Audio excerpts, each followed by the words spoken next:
আসলে আমরা কিন্তু আমাদের সামনে কিন্তু আরেকজন পেয়েছি, উনি কিন্তু এই মেশিনটা কেনার প্রতি আমাদের অনেক বড় একটা ভূমিকা পালন করেছে। যে আমরা তার কাছে যাওয়ার আগে আমাদের বলছে যে যা তোরা চালায় যা, আমি তোদের ভালো একটা সাপোর্ট দিব। উনি কিন্তু আমাদের একটা ভালো একটা সাপোর্ট দিছে। কাকা, আমরা এই মেশিনটা আজকে কিনতে সক্ষম হয়েছি। এই অলরেডি কিন্তু আমরা মেশিনটি চালু করে কিন্তু একটু ঘাস কাটার চেষ্টা করেছি। আসলে আমাদের আপনি বাদে দেশে এবং দেশের বাইরে অনেকেই আমাদের এই মেশিনটা কেনার জন্য সাহায্য করেছে। আর আমাদের এই সংগঠনটি যে আমরা তৈরি করলাম, আপনাদের কাছে কেমন লাগলো এই বিষয়টা জানতে চাই আপনার কাছে। আর দেশ ও দেশের বাইরে থেকে যারা আমাদের এই সাহায্য করেছে তাদের বিষয়টি কিছু বলে যাবেন। এটা একটা সুন্দর উদ্যোগ দামলার গ্রামের। এটা আমি মনে করি যে বাংলাদেশের জন্য একটা সুন্দর উদাহরণ হয়ে থাকবে।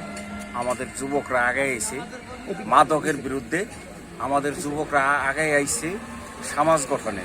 এটা একটা সামাজিক কাজ, এটা সামাজিক কাজ তোমরা যেগুলি করতেছ এটা খুবই ভালো, খুবই ভালো। এটার পিছিয়ে আমার 100% সাপোর্ট থাকবে।